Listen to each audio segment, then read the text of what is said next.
I'm not really sure, but I'll try. And I said, okay, great, fantastic. I'll have a gin martini, blah, blah, blah. He comes over with a wine glass filled with ice. The wine glass was filled with ice and had gin poured into it.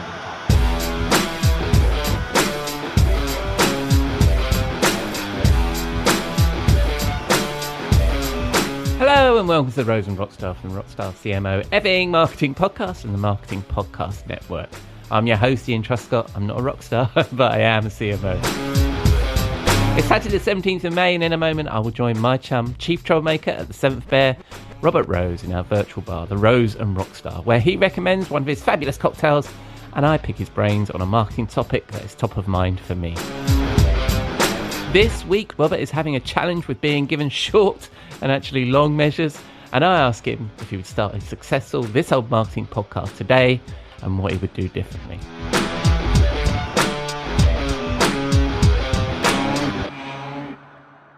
But first, we need to pay the bar tab. I'll be back in a moment. We'll be right back. After this word. We'll be right back. After this word. Raise the rudder! Raise the sails! Raise the sails! Captain, an unidentified ship is approaching. Over. Roger. Wait, is that an enterprise sales solution? Reach sales professionals, not professional sailors. With LinkedIn ads, you can target the right people by industry, job title, and more to reach the professionals who are more likely to find your ad relevant. Plus, with 1 billion members on LinkedIn, that means you'll have access to 130 million decision makers and 10 million C-level executives. That's a lot of millions of the right people. Get started today and see how you can reach the right buyers with LinkedIn's enhanced targeting tools. We'll even give you a $100 credit on your next campaign. Go to linkedin.com/MPN to claim your credit. That's linkedin.com/MPN. linkedin.com/MPN. Terms and conditions apply. At Capella University, you can learn at your own pace with our FlexPath learning format. Take 1 or 2 courses at a time and complete as many as you can in a 12-week billing session. With FlexPath, you can even finish the bachelor's degree you started in 22 months for $20,000. A different future is closer than you think with Capella University. Learn more at capella.edu. Fastest 25% of students. Cost varies by pace, transfer credits, and other factors. Fees apply.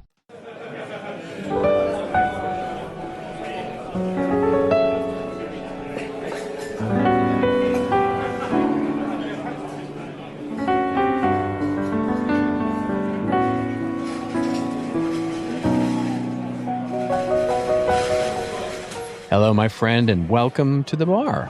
Thank you very much, mate. How are you doing? I'm doing very, very well. It's warm here in Southern California, and it's actually feels a lot like summer. So we've been enjoying some unspring-like weather, but we're kind of happy to have it. But to celebrate that, we're going to bring out a summer cocktail. We're going to have which we haven't had in a long time here in the bar, which is just a classic margarita. And of course, it's a classic tequila cocktail. We make it a little different here in the bar, as you might expect. We use a Blanco tequila, and the Blanco tequila is simply because it's got the least taste profile to it. So it's very much will take on the taste of the other things we're going to put in it, but it's got a high level of alcohol, so we'd like a lot of it. Yeah. And then we're going to add, of course, a good amount of freshly squeezed lime juice. That's super important. Freshly squeezed lime juice, because lime juice that you buy out of one of those little plastic limes in the supermarket is not going to do. So you get yourself a bunch of limes and you freshly squeeze that stuff. Then we add a little bit of, now the classic margarita comes with triple sec. Of course, I can't stand triple sec. I think it tastes nasty. So I prefer any of your favorite orange liqueurs, and there are plenty out there to choose from.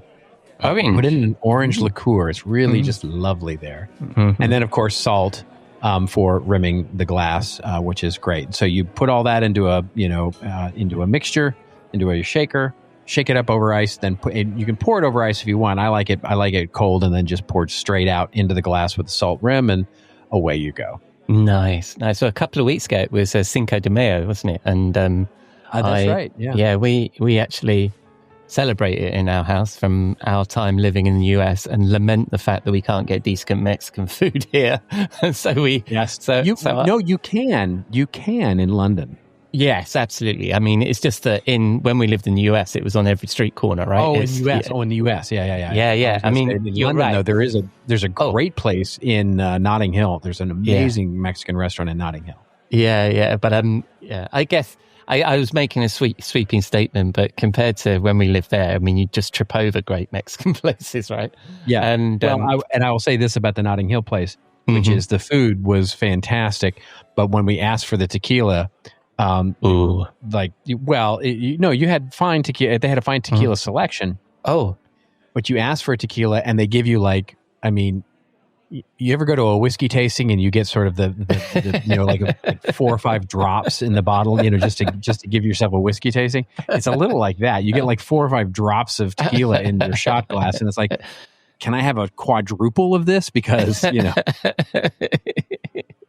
well, that's very un-British. We should be serving a decent measure. Yeah, it is. That's wrong. Okay, so here's a really funny story. So 2 weeks ago, we had just come back from Scotland, and so we were up in a hotel in the Highlands, and the hotels up there are run by people who are not professionals at running hotels, right? They're very much local people who are doing the best they can, and they do a great job. They're lovely, they're friendly, etc. But they don't know what they're doing. And so I said to the waiter who came over for our dinner, which is just the guy who also is the night manager, who is also helping run the cleaning, and is also the waiter of the restaurant and everything like that. And he says to me, what would you like to drink? And I said, well, can you make a martini? And he said, I'm not really sure, but I'll try. And I said, okay, great, fantastic. I'll have a gin martini, blah, blah, blah. He comes over with a wine glass filled with ice. The wine glass was filled with ice and had gin poured into the top of it. And I went, not a martini.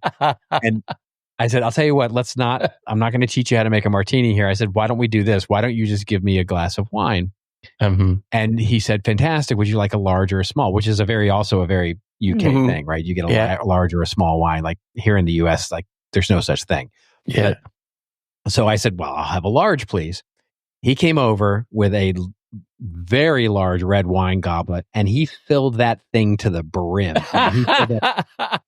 I had an aquarium of wine to drink, and it was, I'm like, oh, I'm not going to complain because thank you very much, but that's just wonderful. But yeah, a pint of wine. Yeah, an aquarium of wine. Oh, fantastic. Oh, well, I had a great question for you. I'd rather talk about your drinking stories, but I find we must turn the topic to marketing. I was listening to your podcast, and you have been running This Old Marketing for 400 and something episodes weekly, right? So you've been doing it 479, yeah. Yeah. So what are you, 8-9 years in or something like that, or longer? No, if you can believe it, we've been doing it for 12 years. Wow. Now we did have a year and a half. That's right. A break of Joe being, ridiculous and going off and taking a sabbatical. But he, after his sabbatical, we brought the show back. And so if you don't discount that, then it's 12 years. Yeah. Wow. So anyway, so this is that. And, what I've noticed in podcasting is there's quite a lot of churn. Not a lot of people are hanging around doing a podcast for so many years. I mean, even this podcast, for example, I'm heading on for 5 years, maybe longer, and over probably closer to 300 episodes for all the specials and all the things that we've done. But there's a lot of churn. And what I was going to ask you is, would you start This Old Marketing today? Simple question. I would. I would. Yeah, I would. And, here's the thing. I think it would have to be as it is today. So if inherent in that question is it a smart business strategy? I do.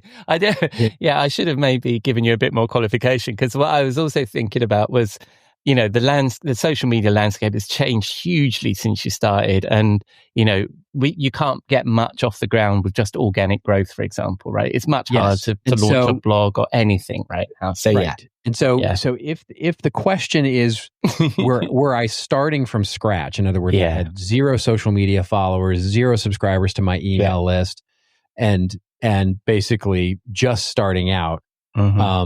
Would the first thing I do would be to launch This Old Marketing as a podcast? The answer to that is no. Right. But everything else being equal, in other words, I have the number of social media followers I have, I have the number of email subscribers I have. It would be the next thing that I would launch, right? Because we have always said from the very beginning that it is way easier to launch a podcast when you already have some level of an audience than it is to use the podcast as a means of driving and building an audience. And so we've been quoted many times as saying it shouldn't be your first channel unless you're so passionate about it that that's what you want to do, right? So from a pure audience strategy, business strategy perspective, it's not the first thing that I do, but as a component of an overall content marketing strategy, 100%. It's the thing that I would do differently, just from a launch perspective, is I would have done it as a video show from the very beginning. That was going to be one of my follow-up questions, actually. So what we're getting from here is that you need to do something else to build your audience first, and then have the additional product being your podcast for that same audience. And then why would you choose video first? Is it because of the discoverability? Discoverability. And so, and we saw that writing on the wall 10 years ago, like 2 or 3 years into our podcast. We talked about it. We talked about doing YouTube or making it a video show for LinkedIn, for example, when when LinkedIn started to announce that you could do live video and all that kind of stuff. We talked about it and we decided against it, and it was probably not our wisest decision because the key is in that YouTube is at its core. YouTube is a search engine, and so you have that level of discoverability. What we were thinking at the time was, we didn't want to diffuse the audience, right? In other words, we wanted to have, because we were trying very hard to monetize it. And so the idea was you centralize your audience into one area, which for us was podcasts, right? And if we're completely honest, it was Apple, right? It was primarily Apple at the time. It has since diversified, and I think our biggest audience now is still Apple, but we have the number 2 by a very small margin is Spotify. Wow. And then there's a very big drop off before it gets to, the others, Google Play and all those others. And so we thought about centralizing, and we were worried that we would basically we would start competing for ourselves on YouTube and LinkedIn, and that people would listen to it there. Well, of course that happened anyway, right? Yeah. And so if we had built up a bit of a following, kind of like, what Rogan did, where they started with YouTube and podcasting together, and it was basically always a video show that was also a podcast, then I think you get that discoverability. You find new audience a little easier, etc.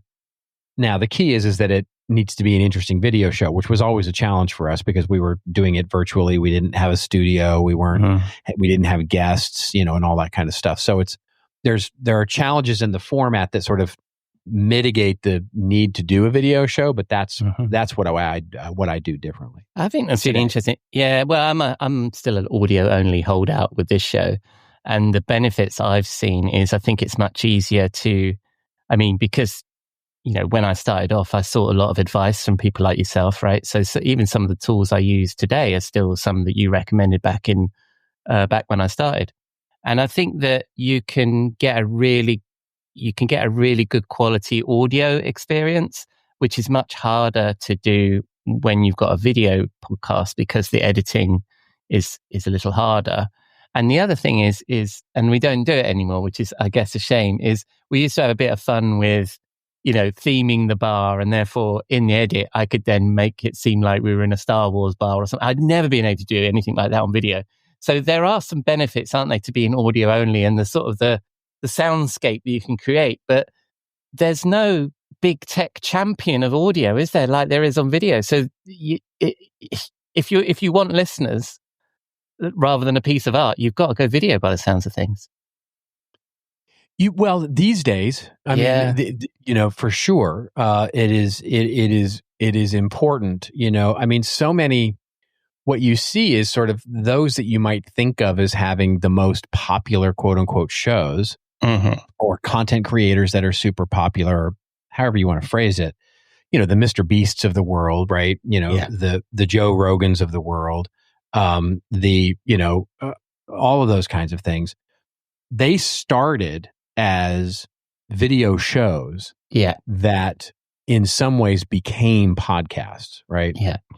And so the podcast, podcasting suffers a bit from the same thing that radio suffered from versus television, right? Which is the thing with podcasting is, and we've learned this over the 12 years that we've been doing this, is that your audience is never very big. It's just not. I mean, there are those Joe Rogans of the world, and then there's everybody else, right? The drop off from the top, let's say 10 shows, 10 podcasts, to the vast majority is 0.00001%, right? I mean, it's like, the number of shows that have more than a few hundred listeners are small. And so you were never going to be, it was never a reach vehicle. So, and we discovered that very, very early on, was that even when we had a relatively sizable audience, more than we have today, because we took the sabbatical and lost. And so, but we had more than we have today. But even then, our audience isn't that big. It's enough to monetize stuff. It's enough to have advertising and stuff like that. But it's not, in the scheme of life, it's not that big. But the key is that the level of connection that you have with that audience. It is not uncommon for me to go speak at an event where I'm speaking at an event that has, 1,000 people at it or 1,500 people at it, and I'm keynoting, right? And, I'm reaching their 1,500 people with a keynote. And then afterwards, people will come up to me, and say, and talk about the podcast, right? Because they, and they'll, they know stuff about my family. They know stuff about my favorite sports teams. They know stuff about everything about me, because you're in their ear. It's a very intimate connection. Exactly. Is audio. I think it's even more intimate than video. And so you have that level of intimacy with audio only, with an audience. So you can move them to do more things, right? You can move, they are more loyal. They typically are more evangelistic, and they're in terms of listening to you every week on the audio versus watching you on YouTube every week. Yeah. And one of the things I've also noticed with, I think because you and Joe have done it for so long, that you still have your audio audience in mind. But some other podcasts that I've listened to, when they flip to video, it's become a video show that you're listening to. And so they'll talk about what people can see on the screen. And that's kind of a bit of a turnoff on when you're an audio listener. Plus the quality of the audio could go down.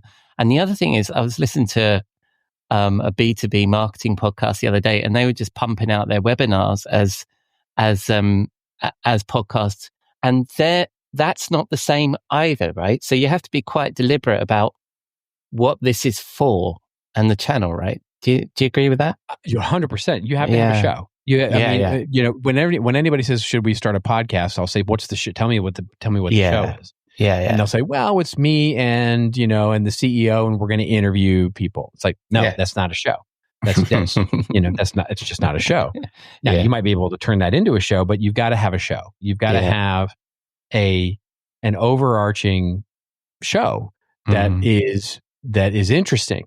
The show format might be you interviewing someone, although the the number of shows that are basically some executive interviewing somebody as a sort of quasi webinar, sort of here's helpful tips on how to do this.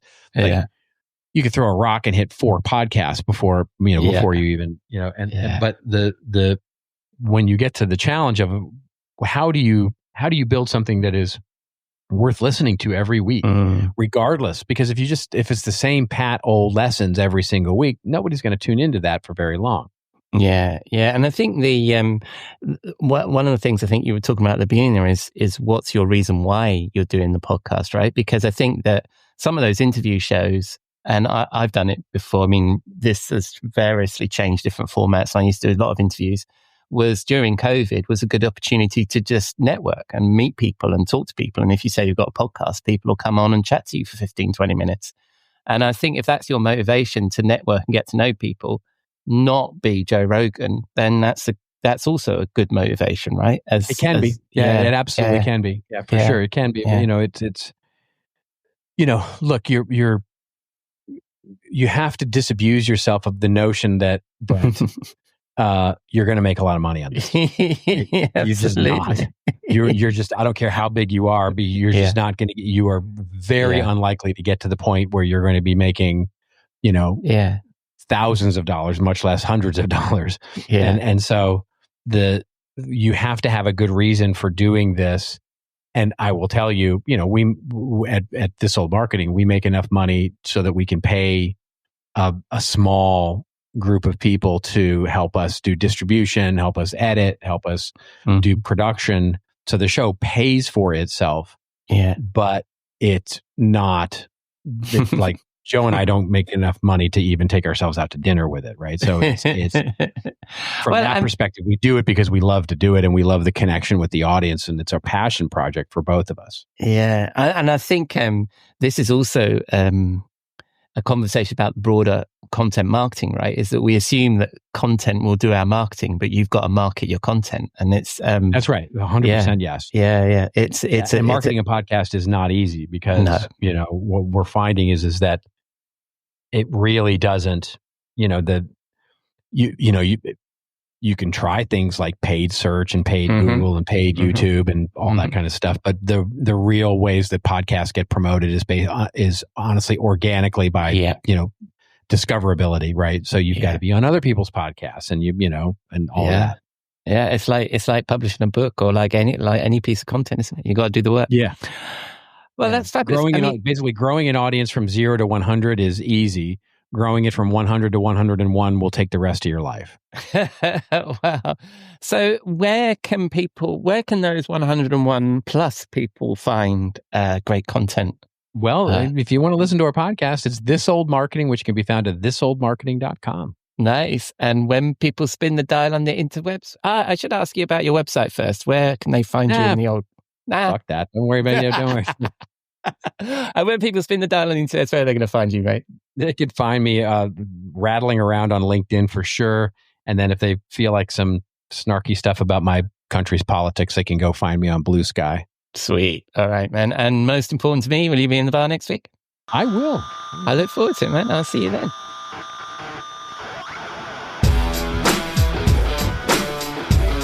Thank you, Robert. I've chatted to Robert for years and listened to his podcast since probably in the beginning. And some of that stuff there that I heard today was new. So that was cool. And it does seem that everyone is telling me I should flip this thing to video. What do you think? Do you like your podcast audio? Please get in touch. I'm Ian at rockstarcmo.com. So that's a wrap on our visit to the Rose and Rockstar. Thank you for joining us. You can find links to me and Robert and, of course, his podcast in the show notes at rockstarcmo.com, where you can also find links to our newsletter, blog, previous episodes, and all the things. Coming up this week on Rockstar CMO FM on Wednesday, Jeff is back in the studio. We'll be discussing the role of the CMO post-sale. And as you heard, Robert will be back in the bar on Saturday. And in the meantime, just remember that as Dewey Finn said in the film School of Rock, you can't just say it, man. You got to feel it in your blood and guts if you want to rock.